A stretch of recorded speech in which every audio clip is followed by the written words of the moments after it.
नमस्कार, मी अश्विन. संभाषा टॉक्सच्या पहिल्या एपिसोडमध्ये तुमच्या सगळ्यांचं स्वागत. संभाषा म्हणजे डायलॉग, संवाद.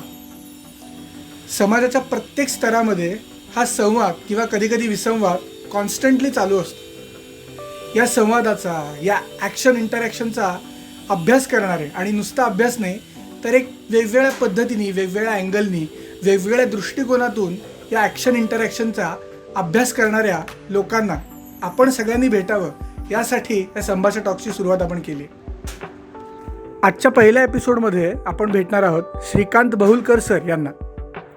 आपल्यापैकी अनेकांना ते माहिती असतील किंवा नसतील, पण तरीसुद्धा मी सांगतो. सरांचा अथर्ववेद, त्यातली भैषज सूक्त, संस्कृत, तिबेटन बुद्धिझम, वेदांग, छंदशास्त्र या सगळ्याचा खूप अभ्यास आहे. मी सरांना पर्सनली भेटलो आहे आणि आम्ही जशा तुम्ही गप्पा बघणार आहात तशा गप्पा आधी खूप वेळा मारल्या आहेत. पण या गप्पांमध्ये जे काही शेअर होतं, जे आम्ही एकमेकांशी बोलतो, ते सगळ्यांना पण कळलं पाहिजे, या दृष्टीने हा आपला पहिला एपिसोड आहे. तर मला अपेक्षा आहे की तुम्हाला हा पहिला एपिसोड नक्की आवडेल. आणि ही फक्त सुरुवात आहे. आपण पुढे अशा अनेक लोकांना भेटणार आहोत. चला तर मग सुरू करूया गप्पांना. नमस्कार सर. आपण सुरू करूयात गप्पांना. तुम्ही 50पेक्षा जास्त वर्ष शैक्षणिक क्षेत्रात काम करताय आणि शिकवताय. तर तुमच्या दृष्टीने आदर्श शिक्षक किंवा कुठल्याही शिक्षकाचं काम काय असतं असं तुम्हाला वाटतं?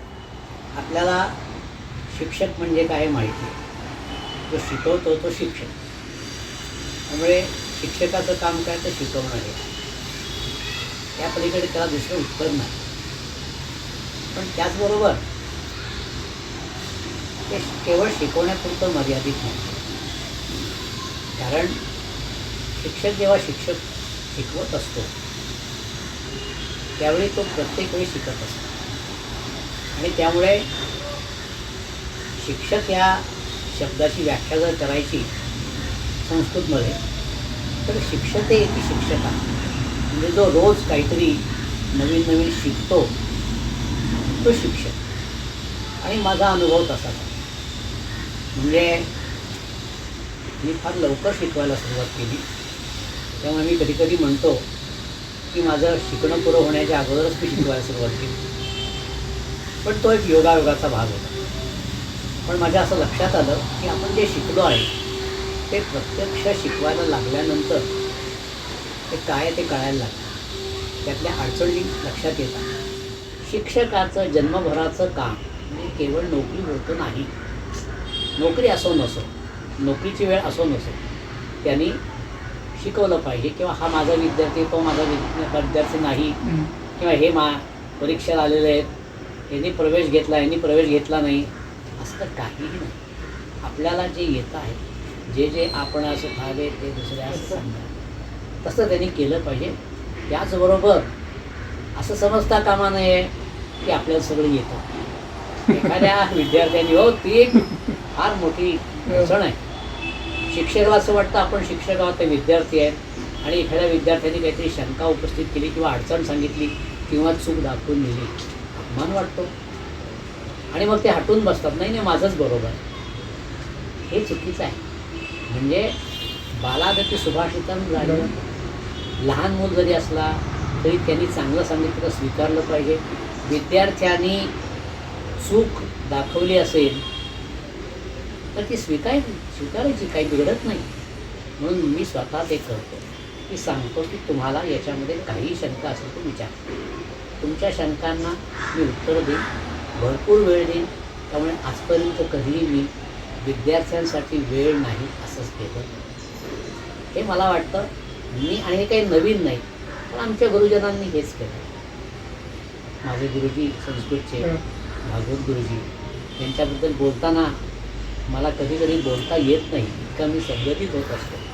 पहाटे 5 पासून रात्री 11पर्यंत ते शिकवत असत, येणाऱ्या कोणालाही शिकवत असत. असं आहे की ही एक ज्ञानासंबंधीची निष्ठा आहे की मी सतत अभ्यास केला पाहिजे आणि ज्यांना कोणाला जे काही पाहिजे असेल ते द्यायला पाहिजे. ते माझं काम आहे.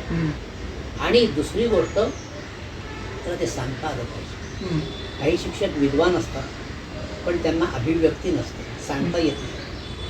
काही लोकांना अभिव्यक्ती चांगली असते पण खोरी बेताचीच असते. या दोघांचा समन्वय ज्याच्यामध्ये आहे तो चांगला शिक्षक असं कालिदासानं म्हटलं. हा प्रश्न थोडासा ट्रिकी आहे किंवा खूप जास्त टिपिकल वाटू शकतो, पण तुमच्या लेखी एका स्टुडंटने, एका विद्यार्थ्याने काय करणं अपेक्षित आहे, काय करत राहावं? आता विद्यार्थी जेव्हा एखादी गोष्ट शिकायला घेतो, एक अभ्यासक्रम आहे त्याच्यामध्ये प्रवेश घेतो, त्यावेळी त्या अभ्यासक्रमामध्ये जे काही आहे त्या सगळ्यांनी अभ्यास करायला पाहिजे. ज्या कोणी अभ्यासक्रम तयार केला असेल त्याच्या पाठीमागे त्या लोकांची काहीतरी दृष्टी असते की हे सगळं झालं म्हणजे हे स्किल डेव्हलप झालं, हा विषय समजला. त्यामुळे विद्यार्थ्याचं काम असं आहे की त्यांनी सगळा अभ्यास करायचा. म्हणजे त्यांनी हे नको ते नको, हे आवडत नाही ते आवडत नाही असं म्हणण्यापेक्षा अभ्यास करावा ना. अभ्यास पुरा करून मग त्यांनी सांगावं की नाही त्याच्यात काही मला रस नाही किंवा हे मला अवघड उगाच वाटतं. काही लोकांची ती नसते पात्रता, क्षमता. काही लोकांची क्षमता भाषेच्या बाबतीत असते, काही लोकांची गणितात असते, काही लोकांची ज्याला ॲबस्ट्रॅक्ट थिंकिंग म्हणतो तशी असते. सगळ्यांना सगळ्या क्षमता नसतात. आपापल्या क्षमता ओळखून त्यांनी मुळात अभ्यासक्रम घेतला पाहिजे. आईवडिलांनी सांगितलं आहे मेडिकलला जा, इंजिनिअरिंगला जा, IT ला जा, कॉम्प्युटरला जा म्हणून मी गेलो असं करणारे खूप आहेत. आपल्याला काय आवडतं म्हणजे मी केलं त्यावरनं सांगतो की त्यावेळेला असा विचार नाही आला कुठे की आपल्याला नोकरी मिळाली तर काय करणार. तर हा व्यावहारिक प्रश्न आहेच, पण त्याचा समन्वय साधारण काही वेळा व्यावहारिक गोष्टी महत्त्वाच्या असतात. त्यामुळे तुम्ही समजा एखादा अभ्यासक्रम व्यावसायिक अभ्यासक्रम घेतला तर मग त्या व्यावसायिक अभ्यासक्रमाला पुढचा न्याय द्या आणि त्याचबरोबर तुम्हाला हव्या असलेल्या आवडत असलेल्या गोष्टींचा अभ्यास करा. असं करणारे खूप चांगले लोक आहेत. IT मध्ये काम करून अनेक छंद जोपासता त्यामध्ये नैपुण्य मिळवणारे लोक आहेत ना, आपल्याला माहिती. तसं करावं. त्यामुळे विद्यार्थ्यांनी सुद्धा त्याच्याशी प्रामाणिक असलं पाहिजे. शिक्षणाला एक साधन बनवून थोडक्यात स्वतःबद्दल जास्तीत जास्त जाणून घेणं आणि तसं स्वतःला त्या मार्गावर हे करणं. कारण तुम्ही शिकत असता त्यावेळी तुम्हाला जे खरोखर आवडत असेल त्यामुळे तुम्ही ते अधिकाधिक करत राहा. म्हणजे काही वेळा तर पालक तक्रार करायला येतात की अरे हा आमचा मुलगा एकाच विषयाचा अभ्यास करतो, बाकीच्या विषयांकडे लक्षच देत नाही. आता तसं व्यावहारिक दृष्टीने योग्य नसतं, पण खरोखर त्यात गती असेल तर त्यांनी त्याच्यात करावं पुढे. आणि तशी गती असेल तर त्याला खरोखरीत नवी दारं खुली होत राहतात, नवीन नवीन करता येतं. अर्थात हा ज्याचा त्याचा प्रश्न आहे, पण मी असं म्हणे विद्यार्थी म्हणून जो अभ्यासक्रम आहे तो अभ्यासक्रम नीटपणे केला पाहिजे. म्हणजे मी या उत्तरामधून तुमचं असं घेतलं की आमच्या पिढीचे खूप जण आत्ता सध्या ऑपॉर्च्युनिटीच्या मागे लागलेले असतात. स्कोप, या क्षेत्रात एवढा स्कोप नाही आहे, या क्षेत्रात एवढी ऑपॉर्च्युनिटी नाही आहे. तर मला तुमच्या बोलण्यानं असं जाणवलं की तुम्ही एकदा स्वतःला त्या ज्ञानाने इक्विप केलं, तुमच्याकडे ते एकदा साधन म्हणून आलं की तुम्ही तुमच्या संधी तयार करू शकता, तुम्ही तुमच्या ऑपॉर्च्युनिटी आणि स्कोप तयार करू शकता. माझा पुढचा जो प्रश्न आहे तो असा शैक्षणिक क्षेत्राबद्दल. आता आपण हे कोरोनानंतर सगळं बघतोय की सगळी शैक्षणिक पद्धतच बदलली आहे, शिकवण्याची पद्धतच कम्प्लिटली बदलली आहे. ऑफलाईन ऑनलाईन, 2 दिवस शाळा 3 दिवस शाळा वगैरे असले प्रकारचे सुरू झाले. तर तुमचं त्याच्याबद्दल काय मत? माझं त्याच्याबद्दलचं मत असं आहे की ही चांगली संधी आहे. नाहीतर शिक्षण ही गोष्ट एक ती चौकटीत राहिलेली. आता त्या काळात, जुन्या काळात शिक्षण तज्ज्ञ असं म्हणत असत की विद्यार्थी शैक्षणिक वातावरणामध्ये, शाळेमध्ये, कॉलेजमध्ये हा पुरेसा असला पाहिजे. दिवसाचे काही तास तरी त्या वातावरणाचा एक परिणाम असतो. ते बरोबर आहे. पण मग मुक्त विद्यापीठं सुरू झाली, तिथे वातावरण कुठे आलं? म्हणजे हे एक टोक. आणि मुक्त विद्यापीठामध्ये काय, आठवड्याचे 2 दिवस, वीकेंडला काहीतरी संपर्क सत्र वगैरे असतात आणि अभ्यासक्रम त्यांना दिलेला असतो, सामग्री दिलेली असते, साहित्य असतं, ते अभ्यास करून यायचे आणि शंका विचारायच्या वगैरे सगळं असं असतं. आता हे अपरिहार्य आहे. म्हणजे याचा फायदा असा की ऑफलाईन प्रत्यक्ष शिकवणं. आता तुम्ही बघितलं की विद्यार्थी शाळेत आले 2 वर्षांनंतर, वातावरण एकदम बदलून गेलं. म्हणजे ऑनलाईन शिक्षणामध्ये काही जरी फायदे असले तरी समोर श्रोते नसतात ना, विद्यार्थी नसतात ना. विद्यार्थ्यांचे अभिप्राय, त्यांचे हावभाव, त्यांना येणाऱ्या शंका, त्यांच्या चेहऱ्यावर येणारा आनंद, हे सगळं शिक्षकाला अनुभवता येत नाही.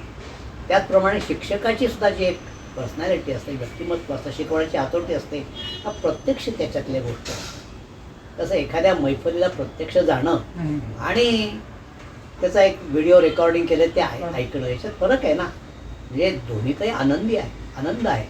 पण ज्यामुळे आपल्याला जेव्हा जाता येत नाही प्रत्यक्षात, कुठं ते परदेशात कार्यक्रम आहे, तर आपण त्याच्यावर समाधान मानतो.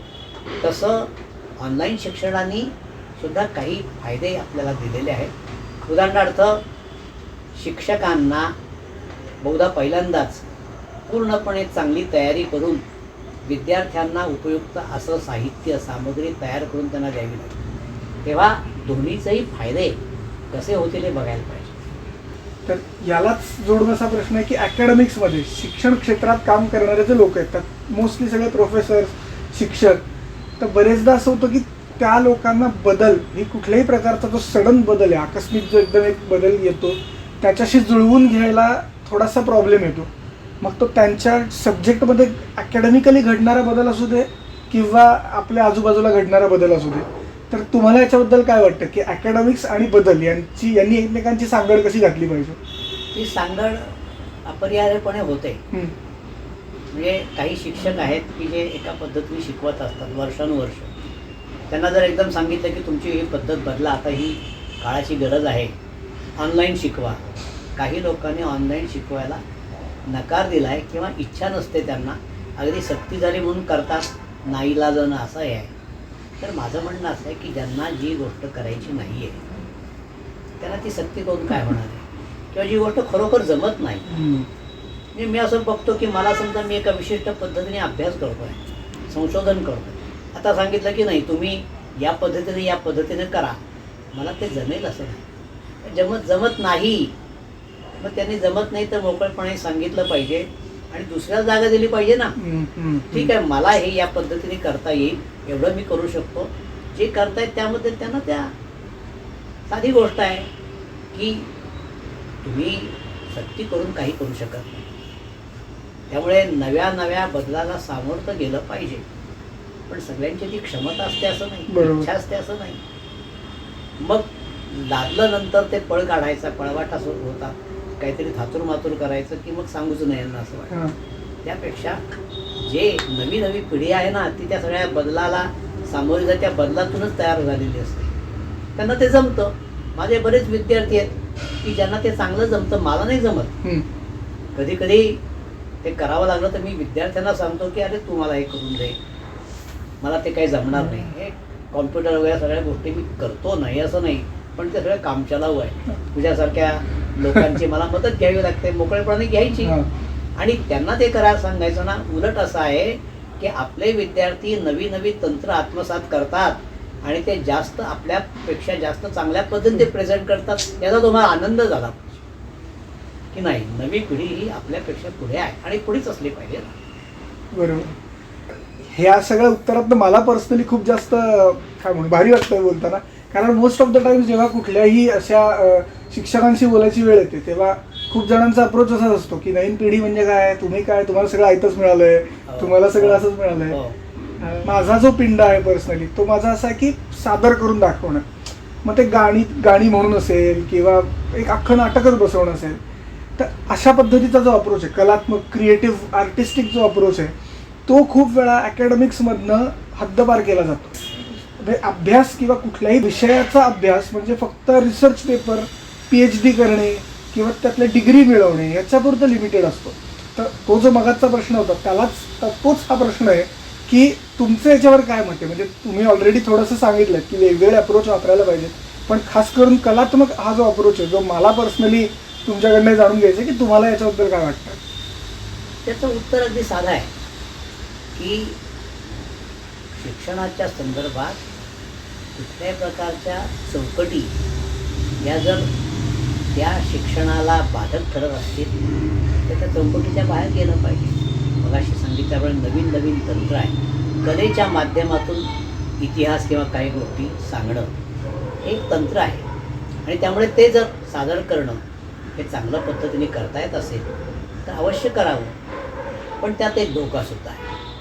तो धोका असा की पुरेसा अभ्यास न करता, गंभीरपणे अभ्यास न करता सादर करायचं, म्हणजे थातूरमातूर 2-4 गोष्टी घ्यायच्या आणि प्रेझेंटेशन खूप चांगलं करायचं, पण ते उथळ होतं.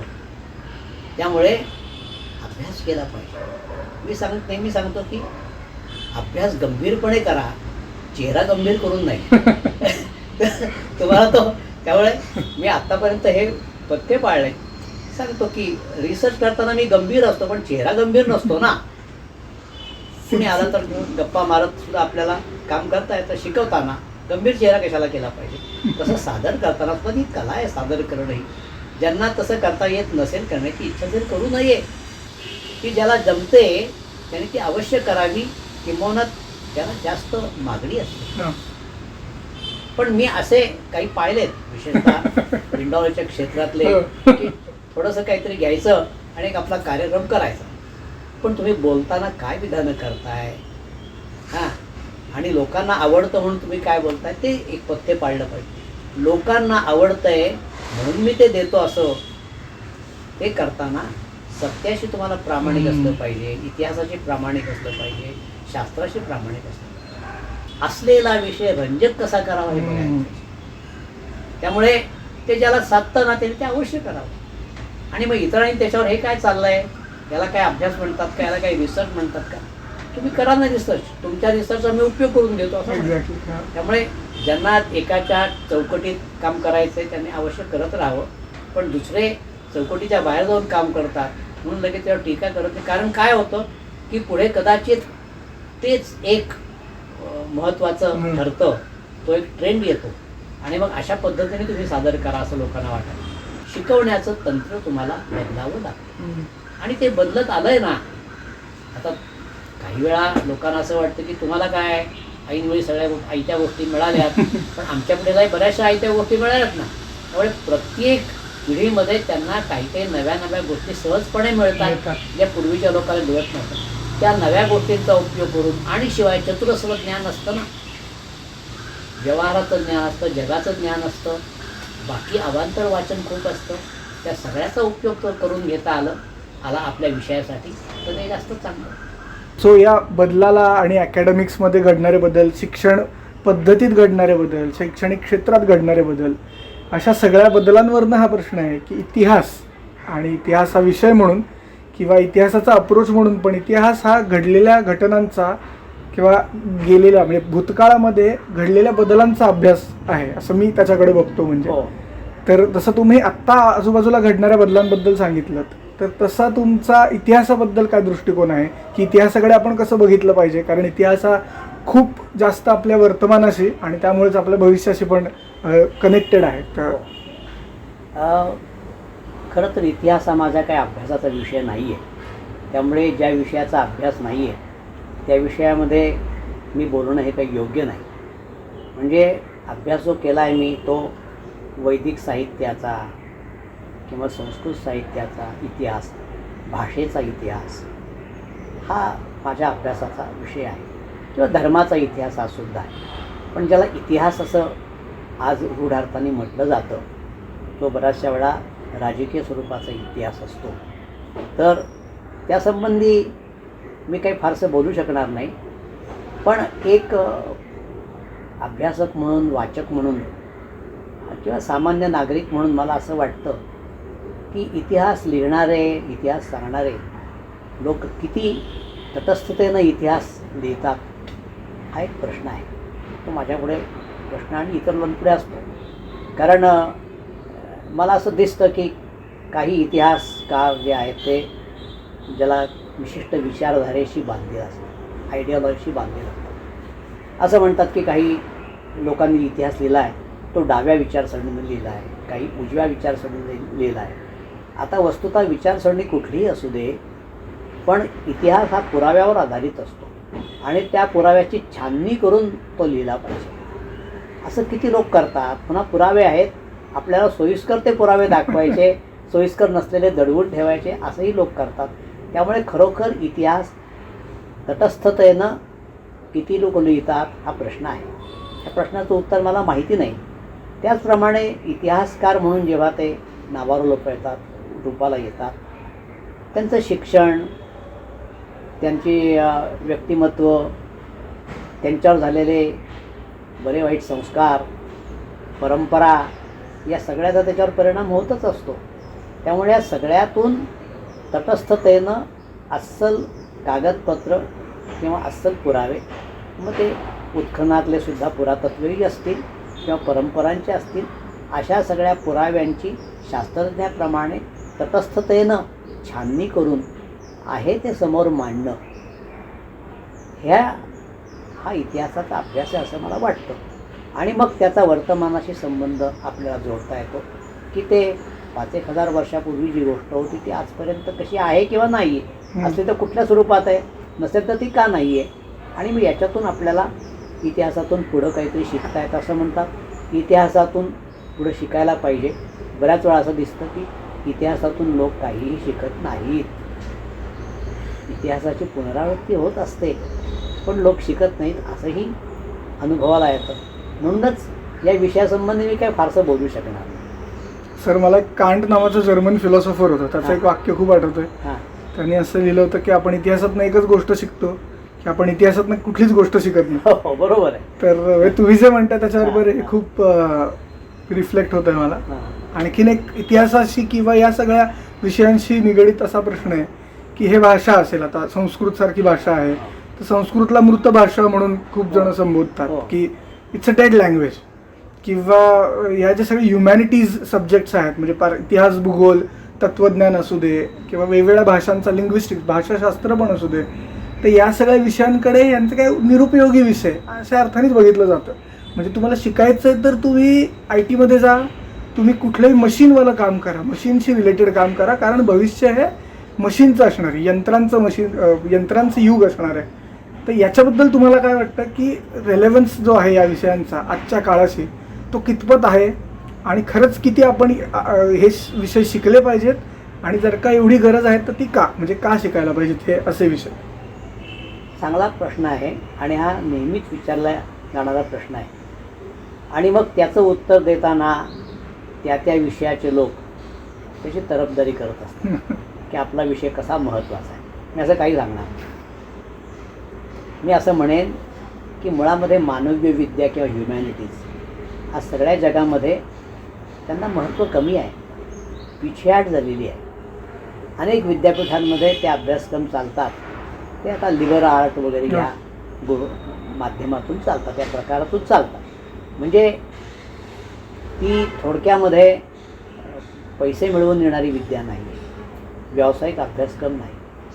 संस्कृतच्या बाबतीमध्ये मी असं म्हणेन, आमचे गुरुजी सांगायचं तेच मी सांगतो, त्यांचीच वाक्य आहेत की संस्कृत हा निवडीचा आणि आवडीचा विषय आहे, सक्तीचा आणि गरजेचा विषय नाही. म्हणजे आज गरज आहे का, तशी रोजची गरज नाही आहे, पण मग अशा अनेक विषय आहेत. चित्रकला ही रोजची गरज आहे का, खेळात भाग घेणं ही रोजची गरज आहे का, म्हणजे त्या व्यक्तीची गरज असेल, पण खेळाचे सामने भरवणं ही गरज आहे का.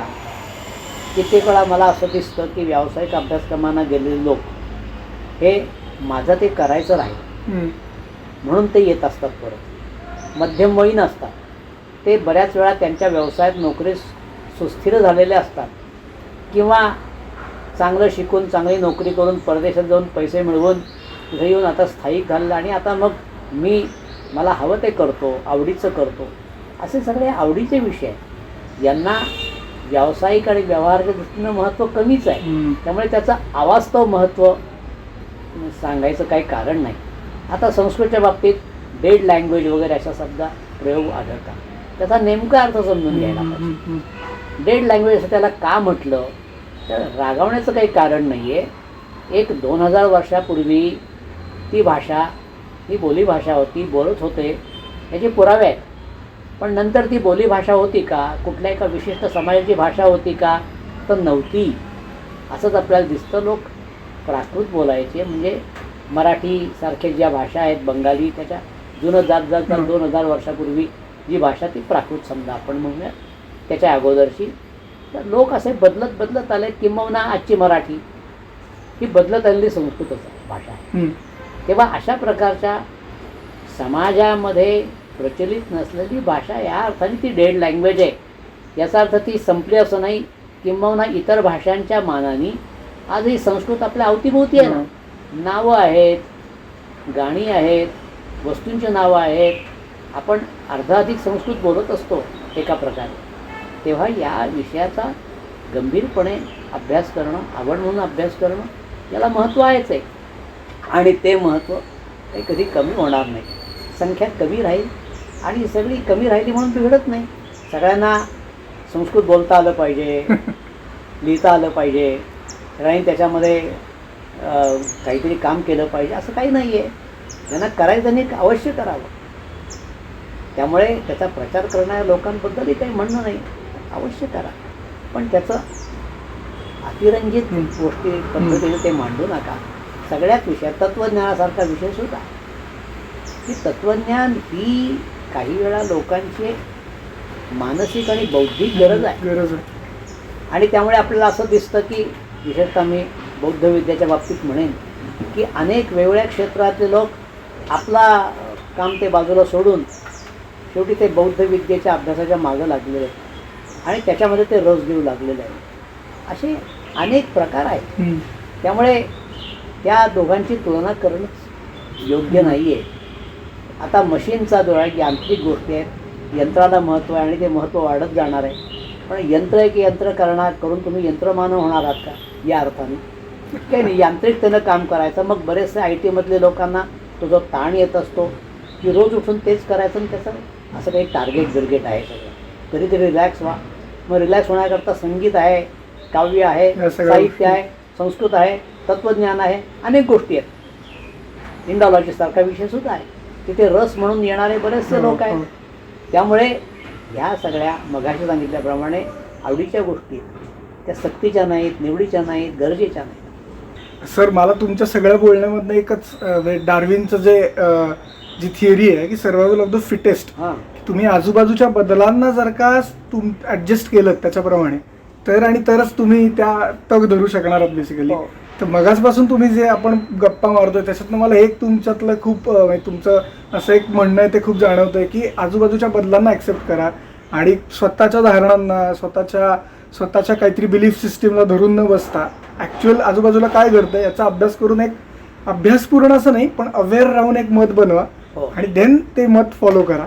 तर मगाशी आपण जसं म्हटलं की इतिहास हा भूतकाळामध्ये घडलेल्या गोष्टींचा किंवा भूतकाळामध्ये घडलेल्या बदलाचा अभ्यास आहे. तर हा बदल जसं मी मगाशी म्हटलं की हा किंवा तुम्ही पण सांगत होतात की हा बदल कंटिन्युअसली घडत असणार आहे. तर मला भाषेच्या संदर्भात तुम्हाला असा एक प्रश्न विचारायचा होता की भाषा ही कॉन्स्टंटली बदलत राहते किंवा माणसाने तयार केलेलं काहीही माणसानुसार बदलत राहतं.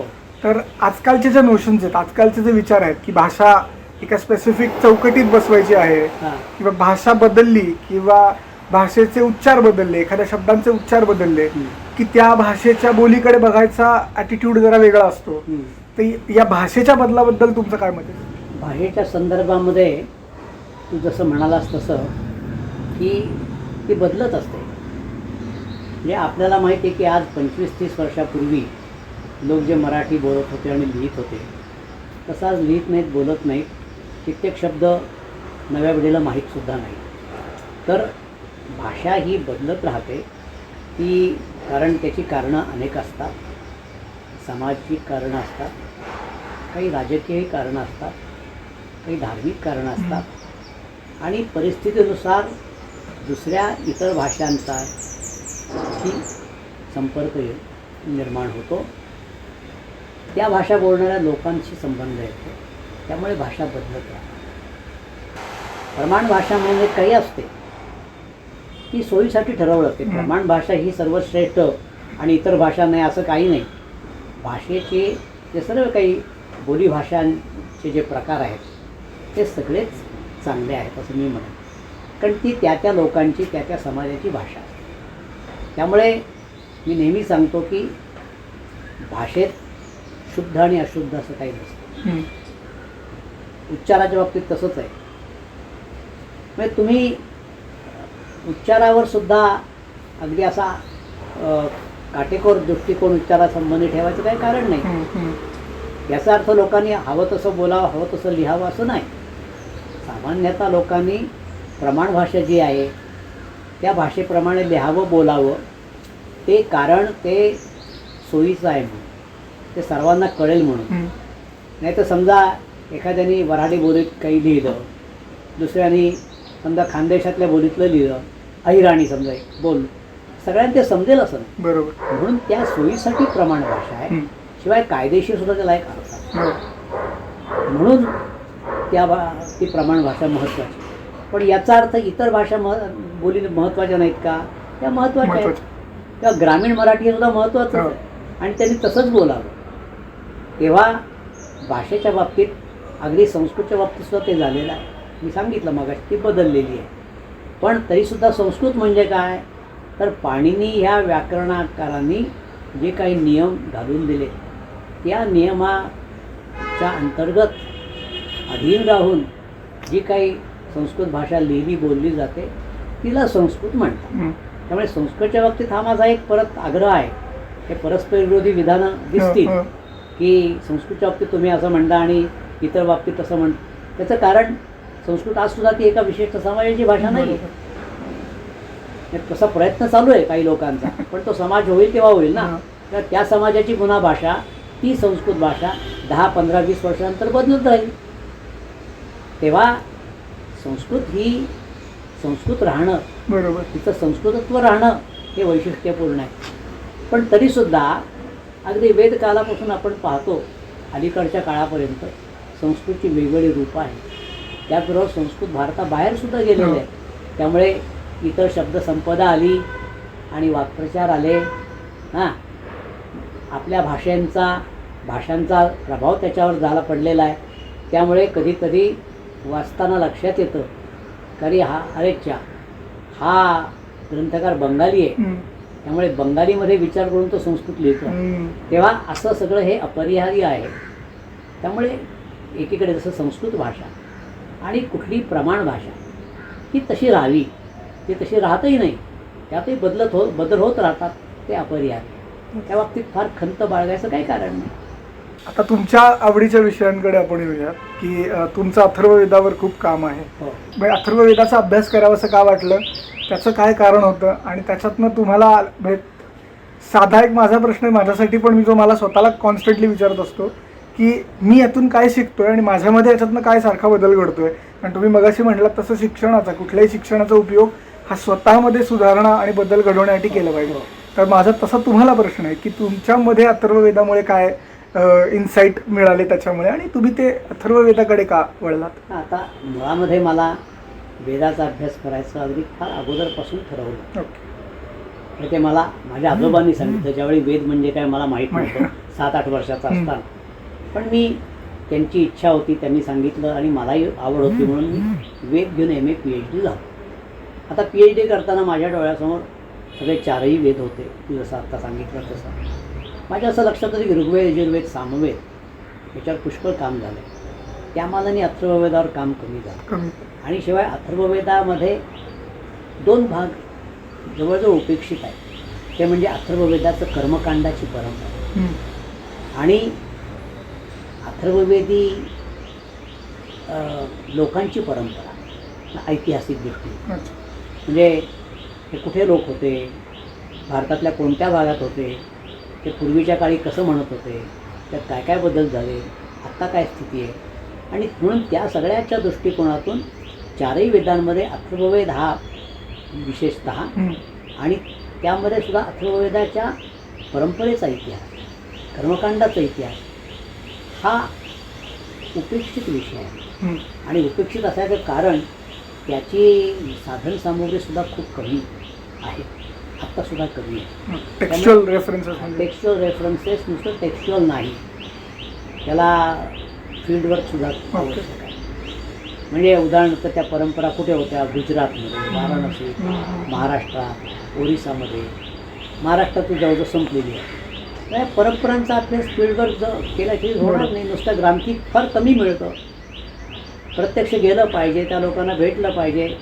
आणि नुसतं तेवढं नाही, त्या पाठशाळा कुठे आहेत, ते कसे लोक राहतात, त्यांची एकूण सामाजिक स्थिती काय आहे, ती महत्त्वाची आहे. याचं कारण हे चारही वेदांच्या परंपरेच्या लोकांमध्ये अथर्ववेद हे प्राचीन काळापासून उपेक्षित आहे. तर त्याला पहिल्यांदा वेदच म्हणत नाही. हो, त्रयी. त्रयी, आणि त्रयी म्हणजे त्याला कौटिल्यानं त्रयी धर्म म्हटलं आहे. सगळा धर्म हा 3 वेदांच्या आधारावर आहे. यज्ञ धर्म आहे. अथर्ववेदाला बाजूला ठेवला.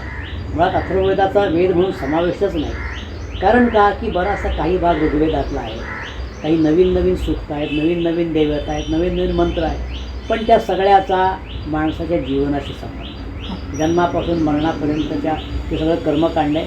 ते कर्मकांड प्रत्येक वेदात आहे, असं नाही की अथर्ववेदात आहे. पण अथर्ववेदाचं आणखी एक महत्त्वाचं वैशिष्ट्य म्हणजे त्याच्यामध्ये जारण मारण, ज्याला अभिचार म्हणतात, तो आहे. लोकांना असं वाटतं की अथर्ववेदामध्ये जारण मारण आहे, अभिचार इतर वेदात नाही. तसं काही नाही, सगळ्या वेदाच्या परंपरेमध्ये आहे. पण अथर्ववेदामध्ये अधिक आहे. जारण मारण आहे, औषधी विद्या आहे, काही प्रमाणात तत्त्वज्ञान आहे, आणखी काय काय गोष्टी आहेत. राज्यकर्मासंबंधी, राज्यकारभारासंबंधी तत्कालीन काही ज्या कल्पना होत्या त्याला मी आधुनिक निकष लावत नाही की त्या काळात लोकशाही होती वगैरे वगैरे, असलं काही म्हणायचं कारण नाही. त्या काळात काय होतं याच्या संबंधी जे विवेचन आहे ते तटस्थतेने पुन्हा बघितलं पाहिजे. नाहीतर भूमी म्हटलं की मातृभूमी असं म्हणणारे लोक आहेत. आणि राष्ट्र शब्दाचा अर्थ राष्ट्र म्हणजे नेशन करणार आहे. राष्ट्र शब्दाचा संस्कृतीमध्ये राष्ट्र असा अर्थ नाही, त्याचा अर्थ रिजन असा अर्थ नाही. त्यामुळे हे सगळं बघून असं वाटलं की अथर्ववेदामध्ये त्यातल्याही कर्मकांडात त्यातही वैद्यकासंबंधीचं काम करा. आता त्यामध्ये माझं थोडंसं काम चालू आहे, गेली 40 वर्ष चालू आहे. आता अजून काही वर्ष राहील. तर हा मुळात आवड म्हणून त्याकडे गेलो आणि मग त्या कर्मकांडासंबंधीचे आजपर्यंत प्रसिद्ध न झालेले असे काही ग्रंथ आहेत, प्रयोग आहेत, प्रत्यक्ष विधी कसा करायचा त्या संबंधीचे आहेत, त्या संबंधीची सामग्री जमवली. आणि मी एक काम करतो, माझे काही विद्यार्थीच त्याबरोबर काम करत आहेत. त्यामुळे आज ती एक अथर्ववेदाच्या अभ्यासाची परंपरा निर्माण व्हावी अशी माझी इच्छा आहे. आणि ती आंतरराष्ट्रीय पातळीवर ती जावी, त्या ते एवढं स्थान मिळवावं अशी इच्छा आहे. त्या दृष्टीनं काम चालू आहे. अथर्ववेदामधलं बेसिकली कुठल्याही व्यक्तीला त्या व्यक्तीच्या आवडत्या कामाबद्दल बोलताना बघायला मला खूप आवडतं. त्यामुळे तुम्हाला अथर्ववेदामधलं कुठलं, जसं आता एखाद्या गझलमधला एखादा शेर तो खूप जास्त आवडतो, अख्ख्या गझलपेक्षा तो शेर कधी कधी जास्त आवडू शकतो. तर तसं मला तुम्हाला विचारायचं आहे की तुम्हाला अथर्ववेदामधला कुठला भाग जास्त आवडला, किंवा याच्यात खूप जास्त इंटरेस्टिंग गोष्ट आहे काहीतरी, किंवा खूप जास्त काव्यात्मक काहीतरी लिहिलं आहे, किंवा त्यांचं निसर्गाबद्दलचं जे काय तेव्हाचं परसेप्शन असेल, किंवा इन जनरलच वास्तवाबद्दलचं आजूबाजूच्या, ते खूप इंटरेस्टिंग वाटलं, असं कुठला भाग आहे तुमच्या आवडीचा? पुष्कळ आहेत विषय अथर्ववेदामध्ये. मी सांगितले विषयांचं वैविध्य आहे. जसं जन्मापासून मृत्यूपर्यंत आहे तसं अथर्ववेदातली प्रसिद्ध काही सूक्त आहेत. एक उदाहरण तर भूमी सूक्त आहे. ते भूमी म्हणजे पृथ्वी. तर अगदी माता भूमी पुत्रोहम पृथिव्या, माता ही भूमी ही माझी माता आहे आणि मी या पृथ्वीचा भूमीचा पुत्र आहे. मी भूमिपुत्र आहे. भूमिपुत्राचा हल्लीचा अर्थ हा वेगळा आहे, पण ती भावना त्या सूक्तामध्ये दिसतं. अतिशय काव्यमय सूक्त आहे. It's not a hymn about motherland, but it is a hymn about mother earth. हा फरक आहे. त्यामुळे पृथ्वीला आजही शेतकरी लोक काळी आई म्हणतात जमिनीला. तर ती भावना ते फार सुंदर आहे. विवाह सूक्त आहे जे मुळातलं ऋग्वेदामधलं आहे. सूर्येचा विवाह हे मुळातलं ते सूक्त आहे, पण ते अथर्ववेदामध्येही आलेलं आहे. एक संपूर्ण अथर्ववेदाचा एक कांड या विवाह सूक्तावर आहे. त्यामध्ये आणखी काही सूक्त, आणखी काही मंत्र आहेत, एलॅबोरेट आहे. त्याच्याबरोबर कर्मकांडसुद्धा आहे. तसंच मी भविष्यज्ञ किंवा वैद्यक सांगितलं, तर वैद्यकामध्ये सुद्धा ते सगळे वैद्यक म्हणजे प्री सायंटिफिक मेडिसिन म्हणतात त्याला. वेदकाळामधले ते उपचार आहेत. त्याला फार मोठी शास्त्रीयता त्याच्यात बघायचं कारण नाही. पण जसा माणूस सगळीकडे सारखा विचार करतो त्याचं ते निदर्शक आहे. म्हणजे अगदी जपानमधल्या एका बेटावर राहणारे आदिम लोक आणि उत्तर अमेरिकेमधल्या एका भूभागात राहणारे आदिम लोक, या दोघांची विचार पद्धती सारखीच आहे. जी विचार पद्धती आपल्याला वेदात सुद्धा आढळते रोगाच्या संदर्भात. तेव्हा हे जे, आणि तसंच त्या मंत्रांसारखेच मंत्र तुम्हाला इतरही आढळतात, भारताबाहेरही आढळतात.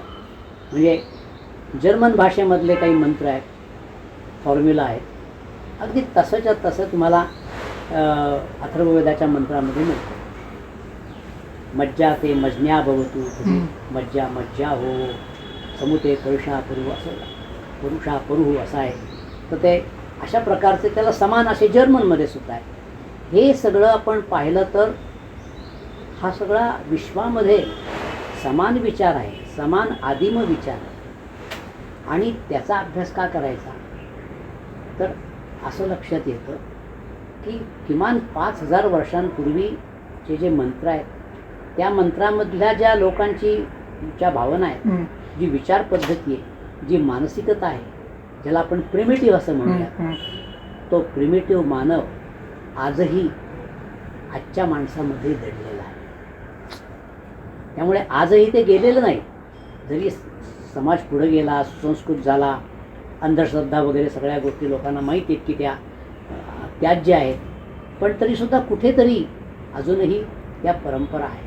त्या परंपरांचे गौरव करायचं काय कारण नाही, ते वास्तव आहे. कारण ती मानसिकता बदलत नाही. हे सगळं पाहताना मला ती अथर्ववेदाची सूत्र फार आवडतात. तर अभिचारासंबंधीची आहे. कारण माणूस शत्रूवर आहेच, पण सवतीवर सुद्धा अभिचार केला आहे आणि मग आपल्या पतीवर सुद्धा केला आहे. मम इव केवलम असा नान्यासा किंचन असा आहे तो. म्हणजे तू केवळ माझाच असावा, दुसऱ्या स्त्रियांचं तू होऊ नकोस.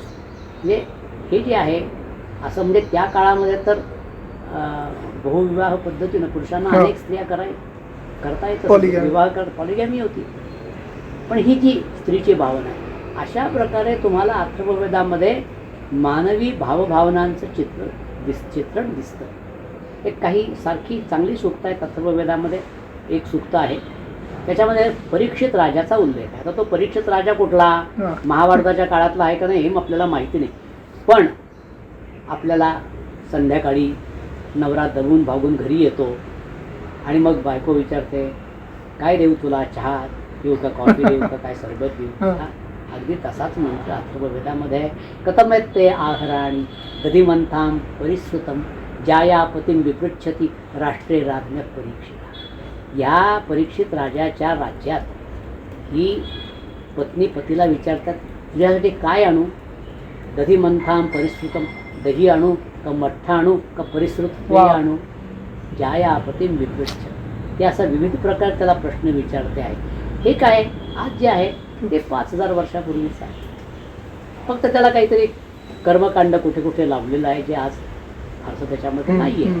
पण त्याच्या साह्यानेच ते सगळ्या मंत्रांचा पठन होत असे आणि त्या मंत्राला विनियोग म्हणतात, ॲप्लिकेशन असेल तो मंत्र तसं नाहीसा होईल एक दिवस, म्हणून कुठेतरी तो जोडलेला आहे.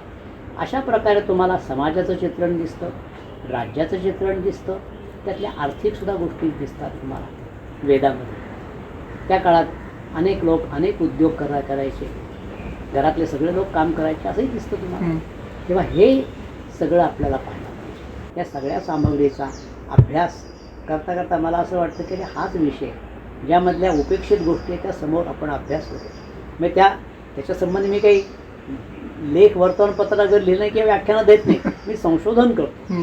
त्याच्यावर मर्यादा ह्या आहेत, पण संशोधन म्हणून त्याच्यामध्ये गंभीरपणे त्याचं अध्ययन करून त्या गोष्टी पुढे मांडल्या पाहिजेत. याचे लोकांनी वाचावं, मग व्याख्यानं द्यावी. आणि तुमचा जो आणखीन एक आवडता विषय आहे तो म्हणजे गौतम बुद्ध आणि बौद्ध तत्वज्ञान. तर माझा जेवढा गौतम बुद्धावर अभ्यास आहे, तर जसं तुम्ही मगाशी परीक्षित राजाचं म्हणलात, आता जे ग्रंथांमधून येतं तो बुद्ध, तो कसा होता, तो काय होता, याच्यापेक्षा बुद्ध ही जी आयडिया आहे, कारण परत ते पुरावे शोधत जाणं आणि हे याच्यापेक्षा सुद्धा ग्रंथांमधून जेवढा गौतम बुद्ध ही व्यक्ती पोचली माझ्यापर्यंत, तर मला खूप जास्त त्या व्यक्तीबद्दल फॅसिनेशन आहे. त्याचं खूप महत्त्वाचं कारण जे आपण मगाचपासून म्हणतोय की त्या व्यक्तीच्या आयुष्यात इतका ड्रास्टिक बदल घडला आणि त्या व्यक्तीने स्वतःला कुठल्याही नोशनशी, कुठल्याही प्री एस्टॅब्लिश्ड बिलीफशी जोडून नाही घेतलं. तेव्हाच होऊ शकतं जेव्हा तुम्ही कुठल्याही धारणेला चिकटून नाही बसलात, तुम्ही त्याच्यातनं वेगळे झालात आणि तुम्ही विचार करायला वाव देताय स्वतःला बेसिकली. तर मला या एका गोष्टीमुळे बुद्धाबद्दल खूप जास्त फॅसिनेशन आहे. पण मला तुमच्याकडून खूप ऐकायला आवडेल की गौतम बुद्धाबद्दल आणि एकंदरच बौद्ध तत्वज्ञानाबद्दल तुमचे काय विचार आहेत. भगवान बुद्धांबद्दल बोलायचं तर वेळ कमी पडेल. थोडक्यात सांगणं फार कठीण आहे, पण मी त्याच्याकडे वळलो. तो एक योगायोगाचा भाग आहे.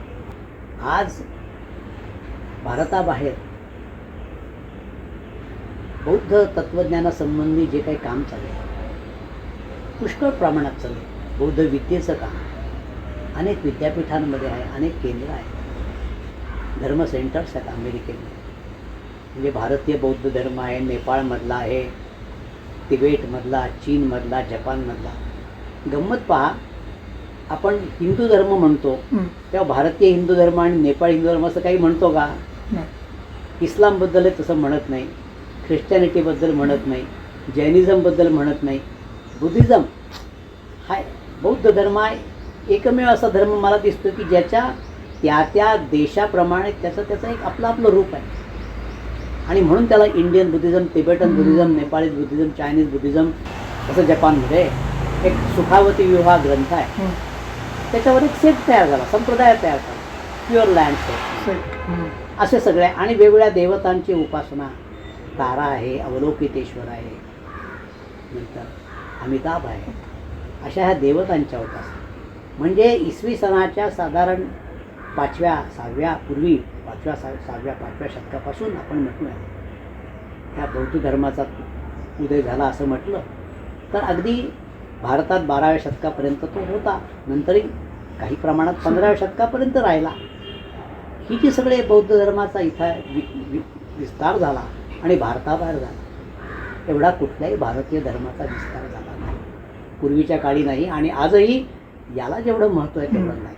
पण महत्त्व आहे म्हणून केवळ नाही, बुद्धाचा विचार फार महत्त्वाचा. त्यांनी 6 वर्ष साधना केली. आराम काळाम आणि उद्धत रामपुत्त या 2 आचार्यांकडे त्यांनी सांगितलं की हेच आता शेवटचं, हेच सत्य आहे. त्यांनी विचार केला की खरं म्हणजे एखादा माणूस म्हणला तर की मी ह्या 2 गुरूंकडे शिकलो आहे आणि त्यांनी सांगितले तू आता सगळं शिकलेला आहेस, सर्टिफिकेट द्या मला. म्हणजे मी सांगतो की मी आता गुरु झालेलो आहे, उत्तराधिकारी आहे या दोघांचा, आणि प्रचार सुरू केला असता. त्यांनी तसं केलं नाही. त्यांनी विचार केला की खरंच आपलं सत्य कळलं आहे का. त्याच्या लक्षात आलं की अजूनही माझ्या मनात कुठेतरी तृष्णा आहे, असोशी आहे, हाव आहे, इंग्रजी क्रेव्हिंग असं भाषांतर करतात. तिचा नाश झाला नाही याचा अर्थ मला तत्त्व कळलं नाही, म्हणजे मी जाणलं नाही. आणि म्हणून त्यांनी तो त्यांचा साधनेचा मार्ग सोडून दिला आणि स्वतःचा मार्ग शोधून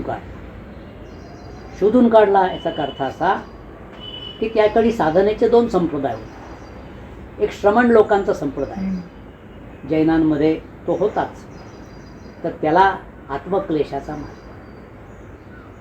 दुसरा वैदिक संप्रदाय, सगळा ब्राह्मण काय म्हणता येईल, संहिता आणि ब्राह्मण हा जो वेद मुळात प्राचीनतम भाग आहे, त्याच्यामध्ये काय आहे, आम्हाला हे द्या, आम्हाला ते द्या, आम्हाला ते द्या, आम्हाला सुख मिळावं, आम्हाला धन मिळावं, आम्हाला पत्न्या बायका असाव्यात, आम्हाला वीरपुत्र असावेत, आम्हाला राज्य मिळावं, हे सगळं आहे, आणि स्वर्ग मिळावं. बुद्धांनी दोन्ही एक्स्ट्रीम 2 अंत बाजूला आपली मध्यम मार्ग स्वीकारला. म्हणजे शरीर पुरेसे द्यायचं नाही, शरीराचे लाडही करायचे. साधना ही सीमित पद्धतीने करायची. तसाच दुसराही भाग मध्यम मार्ग म्हणून आहे. काही त्यावेळचे तत्त्वज्ञ हे शाश्वतवादी होते. म्हणजे उदाहरणार्थ उपनिषदांचा विचार, ब्रह्म सत्य आहे, शाश्वत आहे, अनादि अनंत आहे, चिरंतन आहे, असा विचार करणार. आणि तत्कालीन काही विचार म्हणतो उच्छेदवादी, सगळं नष्ट होणार आहे, काहीच राहत नाही, कशात काही खरं नाही आहे. हे दोन्हीही निहिलिस्ट, हे दोन्हीही अंत एक्स्ट्रीम्स टाळून त्यांनी मधला मार्ग स्वीकारला. बुद्धांनी स्वीकारलेला मार्ग आणि बुद्धांनी सांगितलेला उपदेश याचं श्रेय त्याला दिलं पाहिजे. काही लोक प्रयत्न करतात की बुद्धापूर्वी तो विचार होता का. उदाहरणार्थ विपश्यना, माझं विपश्यनाच्या आचार्यांशी चर्चा झाली, अगदी गोयंकाजींशी सुद्धा. मी त्यांना म्हटलं की गुरुजी, बुद्धापूर्वी ही साधना, बुद्धांनी सांगितलेली साधना अस्तित्वात होती असा काही पुरावा मला तरी सापडत नाही आहे. बुद्धाची स्वतःची ती साधना आहे, त्यांनी शोधून काढलेली, आणि त्यांनी सर्वसामान्य माणसाला करता येईल अशा पद्धतीने त्यांनी ते सांगितलं आहे. अनेक उदाहरणं देऊन सांगितलं, आचाराचे नियम सांगितले. भिक्षूंसाठी आहेत कडक नियम आहेत, सर्वसामान्य लोकांसाठी नियम आहेत. एकम बुद्धानं शासन, हे बुद्धाचं सांगणं आहे. हे आहे सोपं आहे का ते, की कुठलंही पाप करू नका. अरे आपण मनाने खूप पाप करतो, प्रत्यक्ष करत नाही, बोलण्यातून करत नाही, म्हणजे कायिक आणि वाचिक नाही, पण मानसिक पाप सगळे करतात. फारच एखादा असतो की तो करत नाही, वाईट विचारच येत नाही. मग विचारच येत नाही. आला हे तेही कठीण आहे. सत्कर्म करा. आपल्या हातात कळत न कळत काही वाईट गोष्टी होतात आणि मनावर निग्रह नियंत्रण आणणं, पण त्याची साधना सांगितली ना ही सगळी. कसं जायचं हे सांगितलेलं आहे. तुम्ही पावलं टाकाल तेवढं टाकलं. दुसरं बुद्धाचं वैशिष्ट्य, गुरु संप्रदाय नाही आहे त्याच्यामध्ये, नंतर आला तो त्याच्यामध्ये. पण बुद्धांनी सांगितलं की तुम्ही तुमचं जा, तुम्ही चालाल तेवढी पावलं. तुम्हाला कोणी भगवान बुद्ध तुमच्यावर अनुग्रह करून तुम्हाला निर्वाणापर्यंत नेणार नाही. तुकाराम महाराज म्हणतात, देवापाशी नाही मोक्षाचे गाठोडे. असं काही तुम्हाला कोणी आणून देणार नाही आहे. तेव्हा तुम्ही कराल तेवढे प्रयत्न. तेव्हा ह्या विचाराने स्वतः माझ्यामध्ये पुष्कळ बदल झाला असा आहे, मला तो जाणवतो. आणि म्हणून मला असं वाटतं की त्याचा उपदेश हा महत्त्वाचा आहे. काही लोक असं वाटतात की बौद्ध धर्म म्हणजे काय, हिंदू धर्माचा एक भाग आहे, तो विष्णूचा 9वा अवतार आहे. हे असं नाही आहे, हे लोक म्हणूच आहेत. पण बुद्धांनी वैदिक परंपरेपासून फारकत घेतली, वेद प्रामाण्याला. दुसरं शब्द प्रामाण्य नाही. मला वाटतं बुद्ध हा एकमेव असे विचारवंत आहे की ज्या म्हणाला की मी जे सांगतोय ते तुम्ही तपासून घ्या. तापात छेदात निकषात सुवर्णमिव पंडितैही परीक्ष भिक्षवो ग्राह्य मदवचो नतु गौरवात. जसं सोनं तुम्ही आगीत टाकता की नाही, ताप देता, छेद करून पाहता, निकषाला लावता आणि परीक्षा करतात, तसं पंडितांनी माझं म्हणणं तपासून पाहावं. मी सांगतोय म्हणून माझ्या मोठेपणामुळे तसं करू नये हे सांगणारा बुद्ध एकच आहे. आणि त्यांनी असं नाही की मार्गही सांगितलं, त्या मार्गाने तुम्ही जा.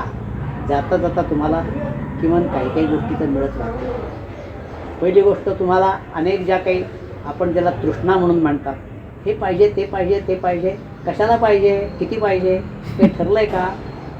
पण दुसऱ्याला मिळालं म्हणून मला पाहिजे असं असतं. आपल्याला काय नेमकं हवं आहे, काय करायचं आहे, ह्या सगळ्या गोष्टी आणखी त्यांनी सांगितल्या. सगळे आपण 2-2 कप्पे करत असतो. काही एक राग म्हणायचं, तुला द्वेष म्हणायचं, आसक्ती आणि द्वेष याच्यात मन गुंतलेलं असतं. दुसरं मन गुंतलं असतं पूर्वीच्या सगळ्या गोष्टी आठवायच्या आणि नवीन संकल्प करायचा. या क्षणाला जगायचंच आपण सोडतो. त्या क्षणाला तो क्षण जगणं आणि त्याचा आनंद घेणं. फार लांबचा पल्ला गाठायचं कारण नाही, विचार करायचं कारण नाही, पण मनसुबे रचत राहतात लोक किंवा भूतकाळात रमतात. हे सोडून द्या. आठवण येते, स्मृती असते, कल्पनाही असतात, पण तुम्ही वर्तमान सोडता ना. त्यामुळे काय करायला पाहिजे हे बुद्धांनी इतक्या गोष्टी सांगितल्यात, इतकी उदाहरणं दिली आहेत की आम्ही फक्त आम्ही जे बुद्ध होते, आम्ही फक्त तुम्हाला मार्ग दाखवतो, तुम्हीच कष्ट केले पाहिजे. तुम्ही इच्छामा तत्पम काय अख्खातारो तथागता. हे तथागत फक्त सांगणारे मार्गदर्शक आहे. वाट तुम्हालाच परिश्रम केला पाहिजे.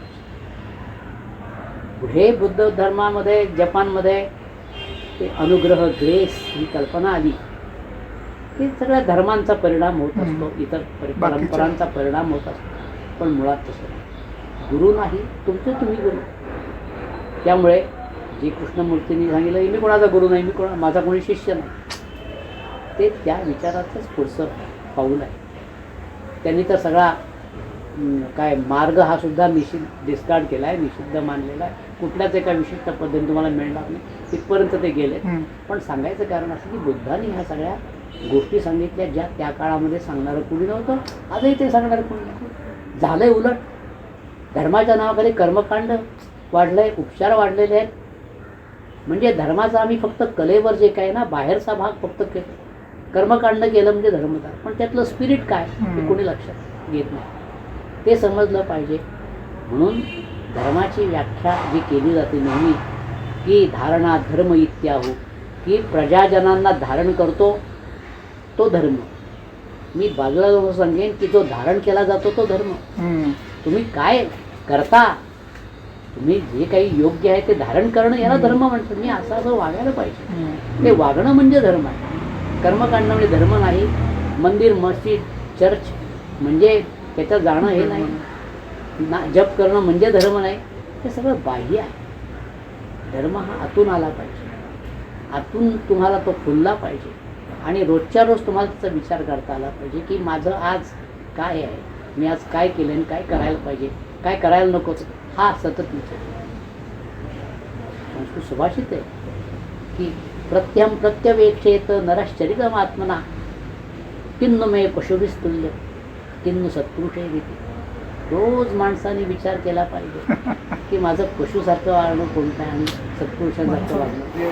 आपण अकॅडमिक्सपासून सुरुवात केली, फिलॉसॉफीपासून सुरुवात केली, कोरोना आपण अगदी बदलत्या शिक्षण पद्धतीवर पण बोललो.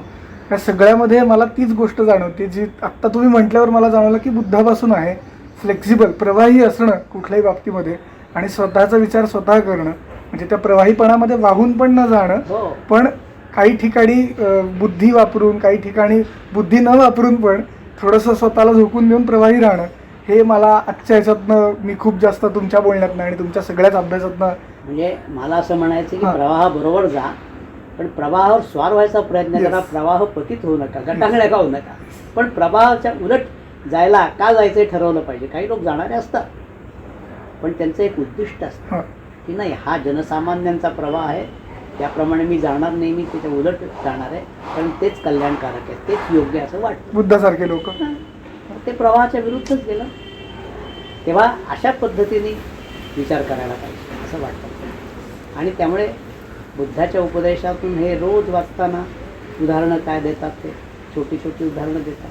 ते वाचलं की वाटतं की किती साध्या पद्धतीने, सोप्या पद्धतीने सांगितलं आहे. सर्वसामान्य माणसांना सांगितलं आहे त्यांनी. त्याचं काही पंडित वगैरे पंडितांशी वाद केला आहे, त्यांना पराभूत केला आहे, पण नेमका उपदेश जो आहे तो सर्वसामान्य माणसांसाठी आहे. आणि तो उपदेश वाचायला कसली आडकाठी नाही, त्याचं आचरण करायला कसली आडकाठी नाही. ना तिथे धर्माची आडकाठी आहे, ना कुठल्या देशाची आडकाठी. धर्म कुठलाही असो, शेवटी बुद्धांनी सांगितलेला ते ती उपदेश आहे, ती शिकवण आहे. ती शिकवण तुम्हाला इतर धर्मातही सापडेल. मग तुम्ही तुमचा धर्म पण तसं वागा ना. बुद्धांनी काय केलं ते मी सांगितलं. इतर विचारवंत आहेत, धर्मसंस्थापक आहेत, त्यांनी चांगल्याच गोष्टी सांगितल्या. मला हे वैशिष्ट्य वाटलं आहे म्हणून मी त्यासंबंधी अभ्यास करायला सुरुवात केली आणि अजून चालू आहे. अभ्यासच चालू आहे असं मी म्हणेन. आजही मी त्याच्यामधला अधिकारी विद्वान आहे असं मला वाटत नाही, कारण खूप मोठा विषय आहे.